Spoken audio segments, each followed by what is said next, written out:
Dan sekarang ini kita bersama dengan individu paling tepatlah, Kal Nunis yang sentiasa bersedia dan sentiasa berada di venue pertandingan. Kal, tadi kita dah dengar laporan Kal mengenai Irfan. Jadi kita dah dengar dia seolah menyatakan setiap kali berlainan ada yang benda tarik seolah bagi dia lesu. Jadi apa sebenarnya berlaku Kal kepada Irfan Samsudin ni? Okey, baik. Terima kasih, Azlan.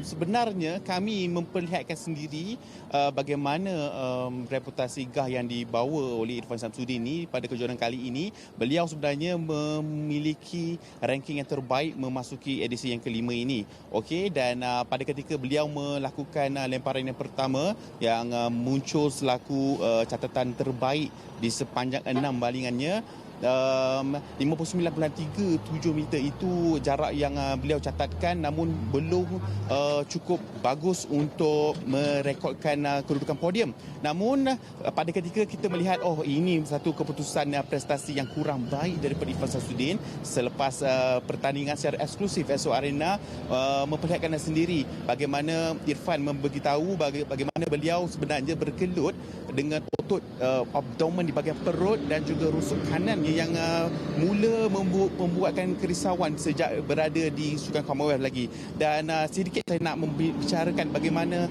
apa yang dimasukkan dengan Irfan Samsudin pada ketika kejohanan sedang berlangsung. Ada 11 atlet sedang bertanding dan pada ketika beliau melakukan lemparan yang pertama, beliau harus menunggu 10 peserta ataupun yang lain melakukan lemparan. Dan di sepanjang waktu itulah kecederaan yang cuba beliau melakukan stretch ketika sesi pemanas badan berlangsung dan ianya nyata mengganggu dan meragut potensi untuk kedudukan podium daripada Irfan Samsudin. Kita tahu reputasi beliau di 59 dan juga 60 meter itu memangnya bukannya satu di luar jangkaan. Beliau memiliki rekod peribadi 62 meter yang ke atas. Dan saya fikir perkongsian itu menguatkan lagi spekulasi bahawa beliau sebenarnya bukanlah gagal untuk beraksi di bawah tekanan, akan tetapi kecederaan yang kembali menghantui dirinya, kecederaan lama, nyata menyaksikan rekod beliau di kejuaraan kali ini tersasar jauh daripada kedudukan podium, malah berakhir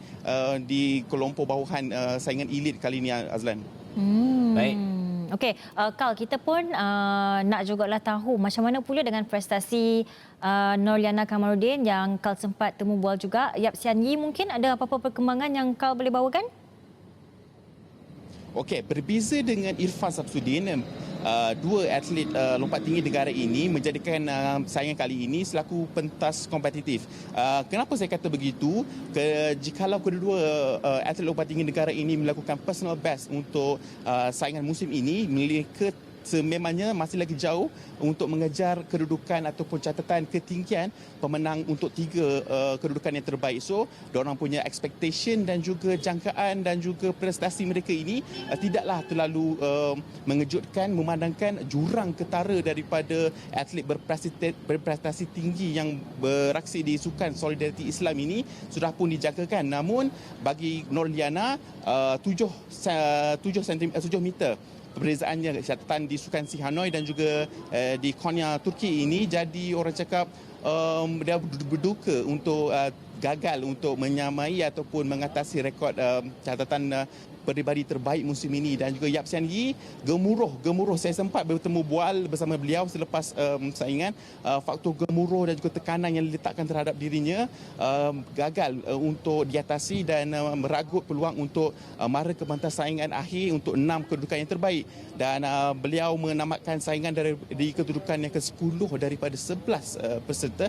Saya fikir catatan 1.65 meter itu masih jauh lagi dengan kelompok yang atas. Saya fikir Yap Sian Yi harus melakukan satu kebangkitan pada kejohanan yang akan datang untuk mengembalikan beliau berada di dalam orang cakap atlet negara dari sukan lompat tinggi.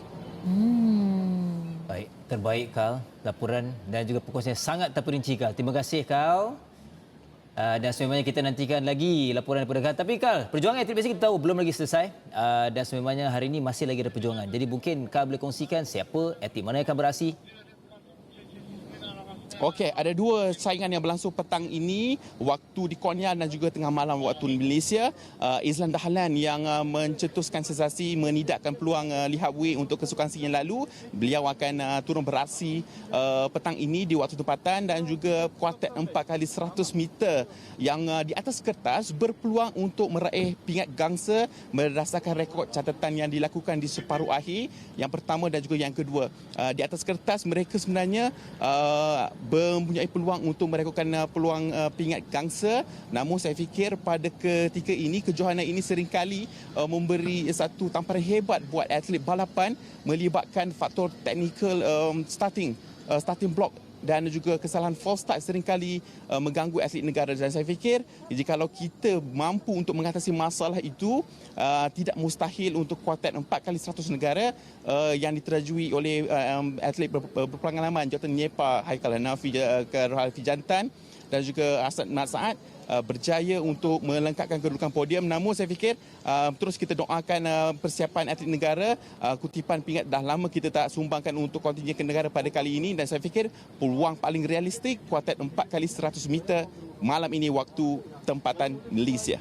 Alright, insyaAllah kita doakan yang baik-baik saja untuk atlet Malaysia kita di sana. Kal, before berpisah nak tanya, Kal dekat mana tu? Sebab kat belakang tu macam cantik tapi ramai pakcik-pakcik macam-macik. Ke mana, Kal?